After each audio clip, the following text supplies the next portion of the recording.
അല്ലാതെ എന്താ അതിനെ കുറിച്ച് പറയാനുള്ളത്? ഇനി നിങ്ങൾ നോക്കിക്കോ, ഒരു വിളിയെ പറ്റൂ എന്ന് പറഞ്ഞ ആളുകൾ ഇപ്പൊ അത് തെറ്റാണെന്ന് അവര് തന്നെ പറഞ്ഞു. അതെങ്ങനെ? ഇപ്പൊ അവര് പറയുന്നു അള്ളാഹുവിന്റെ പുറമെ വേണമെങ്കിൽ ജിന്നുകളെ വിളിക്കാം, ശൈത്താന്മാരെ വിളിക്കാം. അത് പറഞ്ഞതോടെ അള്ളാനെ മാത്രം വിളിക്കണം എന്ന് പറഞ്ഞത് ഒരു വിളിയെ പറ്റൂ എന്ന് പറഞ്ഞ് തെറ്റാന്ന് അവർക്ക് ബോധ്യപ്പെട്ടില്ലേ? ഇവിടെയാണ് നിങ്ങളും തമ്മിലുള്ള വ്യത്യാസം. അള്ളാനെ മാത്രമേ വിളിക്കാവൂ, അത് ശരിയല്ല. അള്ളാഹു അനുവദിച്ചവരെ മുഴുവൻ വിളിക്കാം. അതേ സമയത്ത് പ്രാർത്ഥനയാകുന്ന വിളി, ആരാധനയാകുന്ന പ്രാർത്ഥന, ഇത് അള്ളാഹുവിനോട് മാത്രം.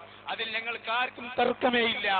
കണ്ടോ, ജിന്നിനെ വിളിക്കാമെന്ന് സമ്മതിക്കുന്നത് അതിന്റെ ഇടക്ക് നിങ്ങൾ കണ്ടോ?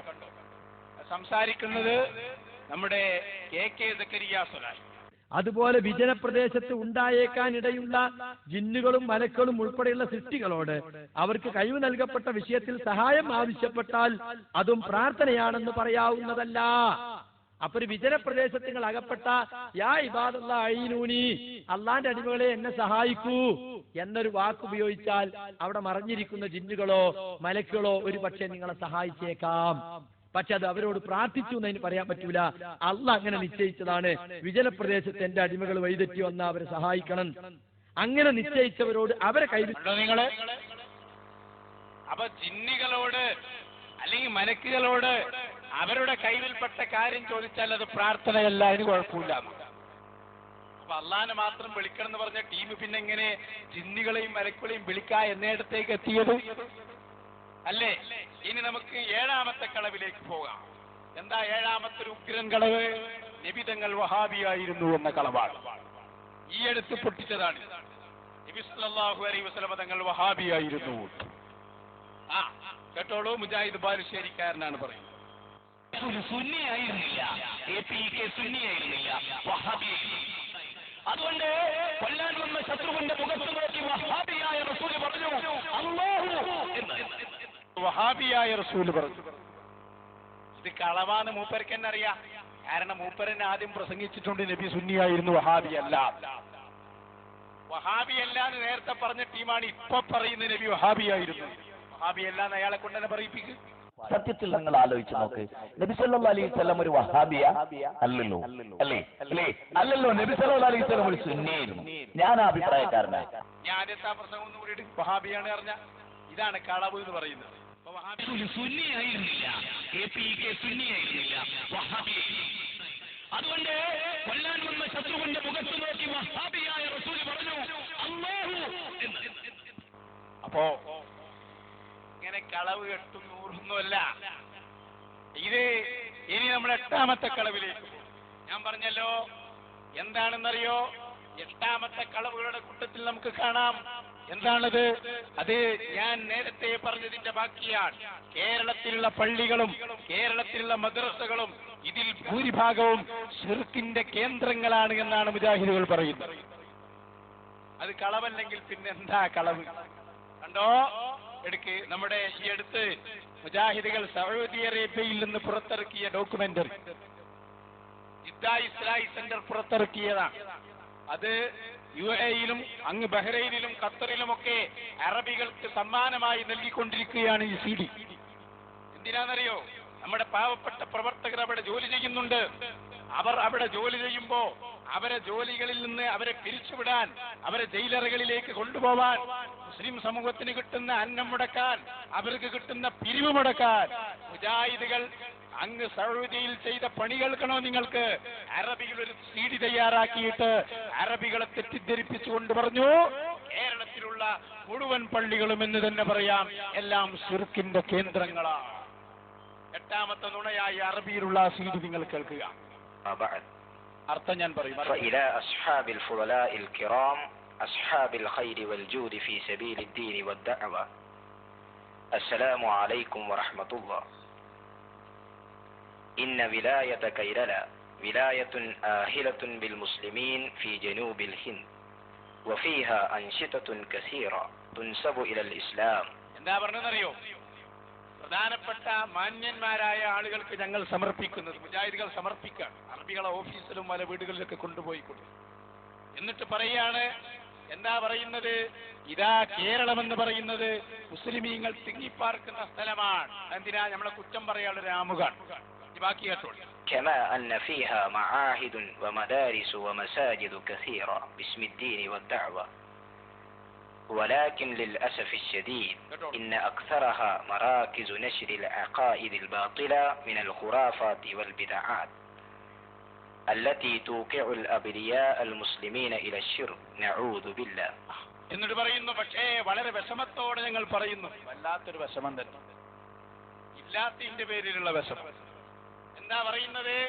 ആ പള്ളികളിലും മദ്രസകളിലും അധികവും, കേരളത്തിലുള്ള പള്ളികളും മദ്രസകളും കണക്ക് കൂട്ടി നോക്കിയാൽ അതിലധികവും ഖുറാഫാത്തിന്റെയും ശിർക്കിന്റെയും കുഫറിന്റെയും കേന്ദ്രങ്ങളാകുന്നു. എട്ടാമത്തെ നുണ നോക്ക് നിങ്ങൾ. ഇത് അറേബ്യയിൽ പോയിട്ട് കളവ് പറയാണ്. ഇവിടെ കളവ് പറഞ്ഞിട്ട് പോരാത്തതിന് അങ്ങ് സൗദിയിൽ ചെന്ന് കളവ് പറയുന്ന ടീം കദ്ദാബൂൻ മുഹമ്മദുർ റസൂലുള്ളാഹി സ്വല്ലല്ലാഹു അലൈഹി വസല്ലം. അല്ലേ? കളവ് തുടരുന്നു. വെക്ക്. كذلك المساجد كثير منها مراكز الطقوس البدعية وملحقة إسلامية يدار تحت إشراف سمست كيللا جمعية العلماء. പിന്നെ നമ്മുടെ സ്ഥാപനങ്ങൾ ഓരോന്നായി പരിചയപ്പെടുത്തുകയാണ്.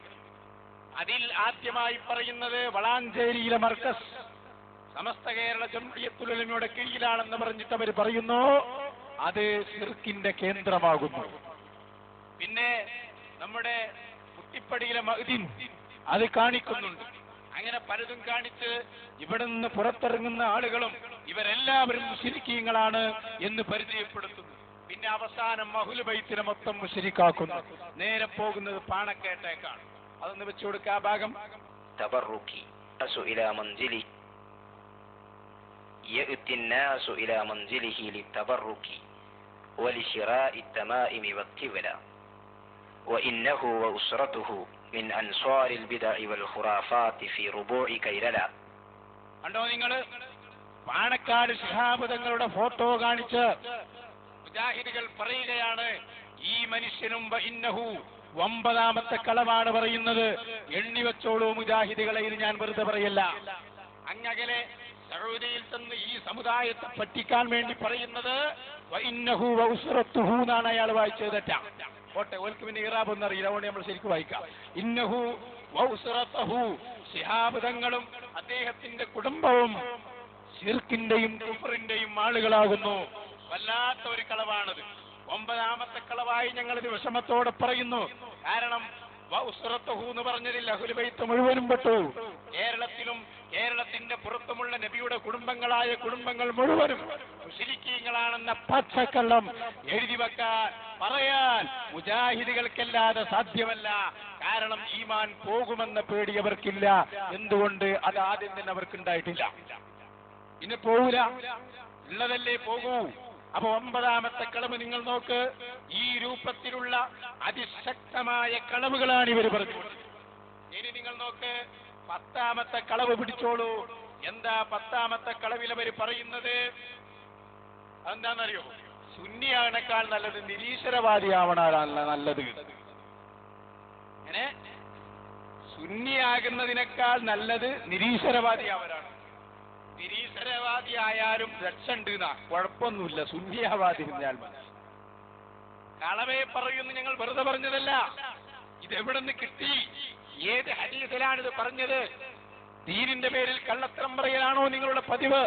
നിങ്ങൾ ചിന്തിച്ചോ? മുജാഹിദ് ബാലുശ്ശേരിക്കാരൻ തന്നെ പറയട്ടെ ആ കളവ്. 10ാമത്തെ അല്ലാഹുവിൽ ഭൂമിയിൽ ചെയ്യുന്ന ഏറ്റവും വലിയ കരുണ സുന്നിയാകാതിരിക്കുക എന്നുള്ളതാണ്. ഒരു മനുഷ്യനോട് അല്ല കാണിക്കുന്ന ഏറ്റവും വലിയ കാരുണ്യം APK സുന്നിയാകാതിരിക്കുക എന്നുള്ളതാണ്. അങ്ങനെ ഒരാളാകുന്നില്ലെങ്കിൽ ഒന്ന് നിരീശ്വരവാദിയായാൽ പോലും സാധ്യത ഉണ്ട്. കാരണം പിന്നെ തൗഹീദ് സ്വീകരിച്ചോ വേറോട്ടും പോകില്ല. പക്ഷെ സുന്നിയാകാതിരിക്കുക. കാരണം നിരീശ്വരവാദിയായ കാഫറിന്റെ ശിക്ഷയുള്ളൂ, മുശ്രിക്കിന്റെ ശിക്ഷയല്ല. മുശ്രിക്കിന്റെയും കാഫറിന്റെയും കൂടെ ശിക്ഷ ഒരേ സമയം അനുഭവിക്കുക സുന്നിയായാൽ. എങ്ങനെയുണ്ട്? നിരീശ്വരവാദി ആയാലും കുഴപ്പമില്ല, സാധ്യത ഉണ്ട് സുന്നിയാവാഞ്ഞാൽ മതി.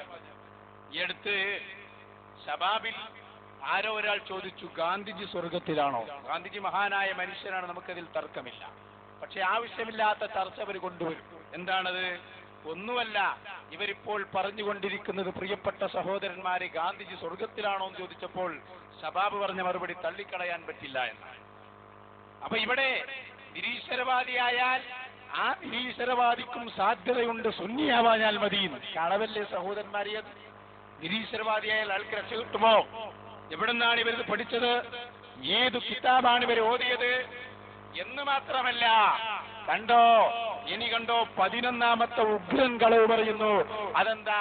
പാലേട്ടനാണ് യഥാർത്ഥ മുസ്ലിം, മുഹിയുദ്ദീൻ ശേഖ് എന്ന് വിളിച്ചവൻ കാഫിറാകുന്നു. അളവുകളുടെ ഘോഷയാത്ര വരികയാണ്. 11ാമത്തെ കളവ് വരട്ടെ. യഥാർത്ഥത്തിൽ ദൈവമേ രക്ഷിക്കണേ എന്ന് പറഞ്ഞ ബാലേട്ടനാണ് യഥാർത്ഥ മുസ്ലിം, മൊയ്തീൻ ശൈഖേ രക്ഷിക്കണേ എന്ന് പറഞ്ഞവനാണ് കാഫിർ. ഇനിയിപ്പോ നമ്മളോട് ദേശം നമ്മളെ കാഫിറാക്കിയപ്പോരെ ബാലേട്ടനെ മുസ്ലിമാക്കാൻ പോകും. എന്തിനിവിടെ പ്രശ്നങ്ങൾ ഉണ്ടാക്കണം? അപ്പൊ ഈ ആശയം പഠിപ്പിക്കുന്ന മുജാഹിദ് പ്രസ്ഥാനം, ഈ മുജാഹിദ് പ്രസ്ഥാനം പറഞ്ഞുകൊണ്ടിരിക്കുന്ന വാദങ്ങളാണ് നിങ്ങൾ കേട്ടുകൊണ്ടിരിക്കുന്നത്.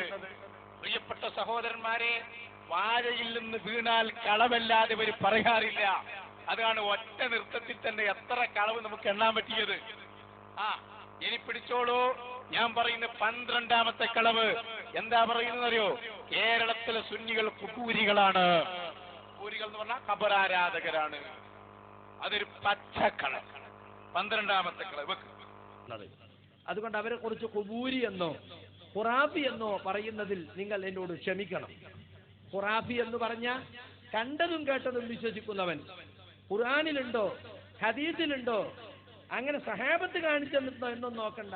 ഏതെങ്കിലും ഹോജാക്കന്മാരെ കിറക്കിതാബിലുള്ള കാലഹീലകളൊക്കെ അതൊക്കെ മതത്തിന്റെ അടിസ്ഥാന പ്രമാണങ്ങളായി വിശ്വസിച്ച് നടക്കുന്നവൻ, അതാണ് ഖുറാഫി എന്നതുകൊണ്ട് ഞങ്ങൾ ഉദ്ദേശിക്കുന്നത്.